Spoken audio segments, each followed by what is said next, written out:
Aqui quem vos fala é o irmão Fábio Roberto. Desejo nesse momento saudá-los com a paz do Senhor.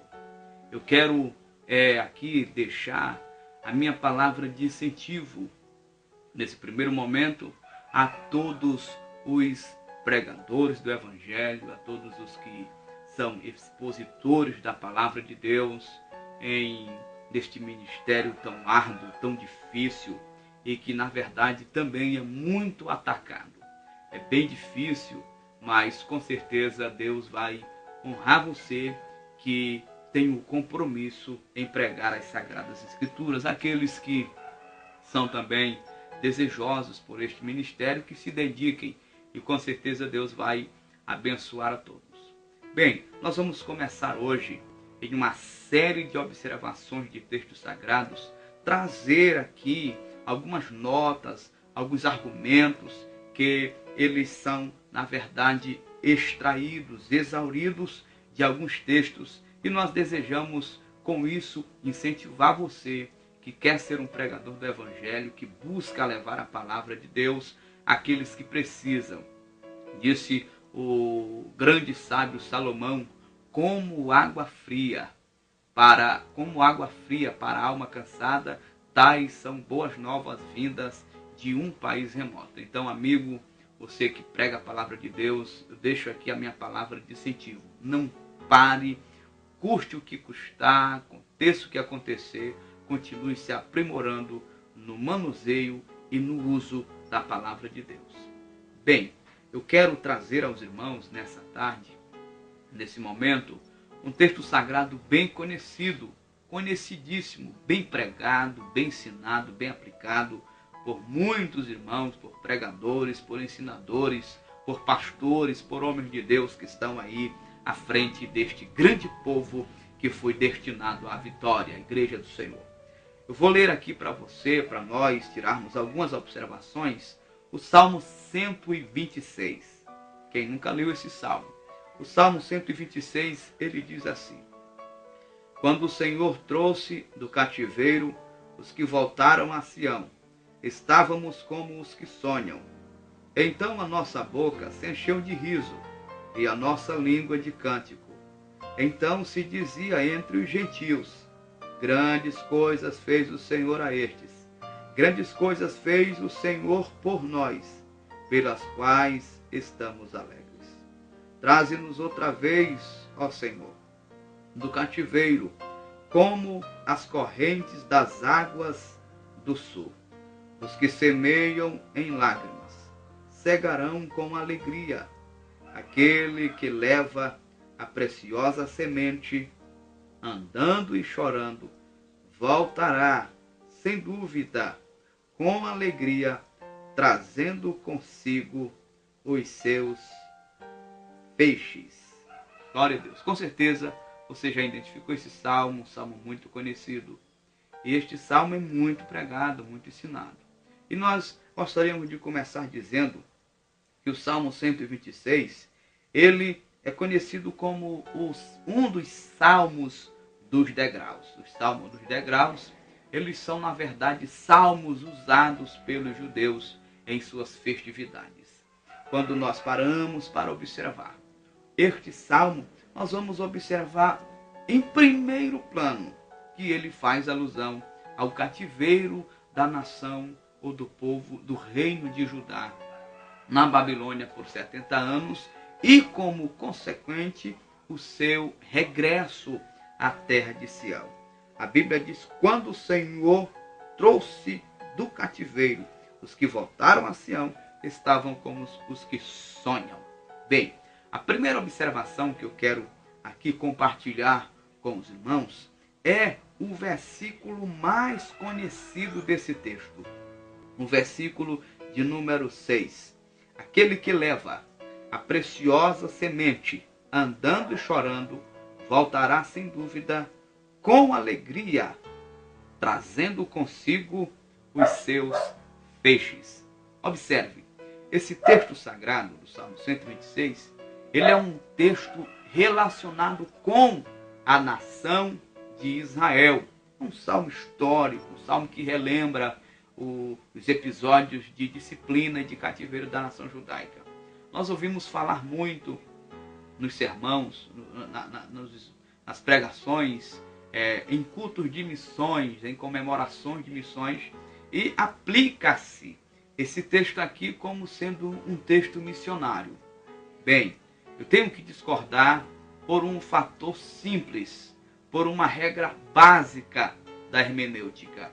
A regra básica da hermenêutica, ela dá conta de que a Bíblia é interpretada pela própria Bíblia. E observando esse princípio, o Salmo 126, versículo 6, não pode ser um salmo missionário. Porque, muito embora há aqui a menção de uma semente preciosa, este texto não é um salmo missionário. Você vai entender comigo. Olha, a Bíblia diz, no livro de João, no Evangelho de João, no capítulo de número 4, a partir do versículo 35, quando Jesus se encontra, você conhece a história lá com uma mulher samaritana, à beira do poço de Jacó. Aí depois os discípulos chegam para conversar com o Senhor e tal, e o Senhor diz, uma comida tenho, e é fazer a vontade daquele que me enviou e realizar a sua obra. Aí Jesus, ele nos dá a explicação, o princípio básico da obra missionária. Observe o que diz o versículo de número 35. Não dizeis vós, ainda há 4 meses até que venha a ceifa. Eis que eu vos digo, levantai os vossos olhos e vede as terras que já estão brancas para a ceifa. Porque ceifa recebe galardão e junta fruto para a vida eterna, para que assim o que semeia como o que ceifa, ambos se regozijem. Versículo 37. Porque nisto é verdadeiro o ditado, que um é o que semeia e o outro é o que ceifa. Baseado no versículo 37 do capítulo 4 do Evangelho de João, o Salmo 126, versículo 6, não pode ser um texto missionário, porque o Salmo 126, versículo 6, diz que aquele que leva a preciosa semente andando e chorando, este mesmo voltará, colhendo os frutos de sua semeadura. Isso aqui não pode ser obra missionária, porque nós temos Jesus dizendo que um é o que semeia e o outro é o que ceifa. Observe o padrão estabelecido por Jesus na obra missionária. O Senhor está tentando nos dizer com isso que na obra missionária ninguém trabalha só. Ninguém pode fazer nada isoladamente. Um semeia, outro ceifa. Paulo fala na primeira carta aos Coríntios, no capítulo 3, ele diz que eu plantei, Apolo regou. Observe de novo o princípio na obra missionária. A obra missionária é um serviço em conjunto, é um trabalho em parceria. Então o Salmo 126 não pode ser um salmo missionário, porque a mesma pessoa que leva a preciosa semente é a mesma pessoa que volta colhendo. Aqui é lei da semeadura. Foi o que Paulo falou na carta aos Gálatas, no capítulo de número 6, versículo 7. Não vos enganeis, de Deus não se zomba, porque tudo que um homem semear, isso ele ceifará. Então, querido, mas aí você pode até se perguntar, então, como explicar a preciosa semente citada nesse texto? Ora, eu quero que você contextualize, que você visualize. A nação judaica passou 70 anos na terra de Babilônia, cativa. E apenas o povo muito pobre, muito desfavorecido e com pouca instrução ficou na terra. Então a terra, ela sofreu. Isso, no versículo 4, a Bíblia diz que eles trazem-nos outra vez, ó Senhor, do cativeiro, como as correntes das águas do sul. O solo estava rochoso, o solo ele se mostrava impróprio para a semeadura e para a ceifa. Agora o povo de Judá volta e ele tem uma semente nas mãos. E eles se depararam diante de um grande dilema. Qual dilema era esse? Ou eu como essa semente, ou eu planto ela neste solo, mesmo estando impróprio. Aí, irmão, está o sentido da preciosa semente. Era a única semente que a nação tinha. Então, por que não comer essa semente? Por que não se satisfazer dessa semente? Isso mostra a necessidade de uma atitude de fé daqueles que voltaram. Observe aí como ele não pode ser um texto missionário, porque a preciosa semente estava na mão da nação judaica. Ou eles plantavam ou eles comiam. Mas a regra que dá sentido a esse texto é que a mesma pessoa que leva a semente é a mesma que volta colhendo. Na obra missionária não é assim. Uma pessoa vai levando a semente, outra pessoa já volta colhendo ela. Você que tem pregado a palavra de Deus, não, e às vezes tem uma colheita satisfatória, não pense que foi você que plantou, não foi você. Alguém já vem muito atrás de você plantando, alguém já vem muito atrás de você fazendo aquela semeadura, você apenas colheu. A primeira informação que eu achei muito interessante no Salmo 126 foi esta semente. A segunda observação que eu gostaria de fazer aqui nesse texto está inserida no versículo de número 2 e no versículo de número 3. A última parte do versículo diz assim: grandes coisas fez o Senhor a estes. O versículo 3, grandes coisas fez o Senhor por nós. No versículo de número 2, nós temos as nações falando a respeito de Israel. No versículo 3, nós temos Israel, Judá, melhor dizendo, falando acerca de si mesmo. Outra observação que eu acho muito interessante.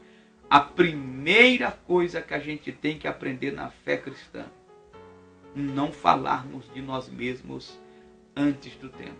Primeiro, as nações viram e deram testemunho das grandes coisas que o Senhor fez por eles, pelo povo de Judá. Depois foi que eles foram falar. Que coisa tremenda, que coisa proveitosa. Você não pode estar se autopromovendo. Fica tranquilo, meu santo. A obra de Deus na tua vida vai acontecer. Fique tranquilo. Dê glória a Deus, porque o Senhor Deus do céu vai te honrar nesta tua longa caminhada. A terceira observação e última que eu quero fazer nessa tarde está no versículo de número 1 e o versículo de número 2. Quando o Senhor trouxe do cativeiro os que voltaram a Sião, estávamos como os que sonham. Então a nossa boca se encheu de riso e a nossa língua de cântico. Observe, a nação, o povo de Deus, o povo de Judá, eles deixaram de fazer três coisas essenciais na vida. Primeiro, deixaram de sonhar. Segundo, deixaram de sorrir. E terceiro, voltaram a cantar. Três coisas que a nação judaica voltou a fazer aqui no Salmo 126. Sonhar, sorrir e cantar. Às vezes a disciplina que nós sofremos por parte do Senhor, com o objetivo de nos instruir, às vezes, irmãos, faz-nos chorar, faz-nos até parar de sonhar. Mas fica tranquilo, porque você vai cantar o hino da vitória. Não pare de sonhar, não pare de sorrir, não pare de cantar. Bem, este é mais um vídeo que é uma série de observações de textos sagrados. A minha oração, Senhor, é que Ele possa te abençoar poderosamente e que você busque enriquecer os argumentos em suas preleções, em suas ministrações. Observe uma coisa interessante. A boa informação escriturística, ela louva a Deus e traz refrigério à alma do ouvinte e da igreja do Senhor. Que Deus possa nos abençoar, te abençoar em nome de Jesus. Eu quero convidar você para se tornar um acompanhante do nosso blog. Você pode buscar por Fábio Mensageiro da Palavra. Muitas informações interessantes e com certeza Deus vai te abençoar. Que Deus possa ficar conosco em nome de Jesus. Amém. Obrigado.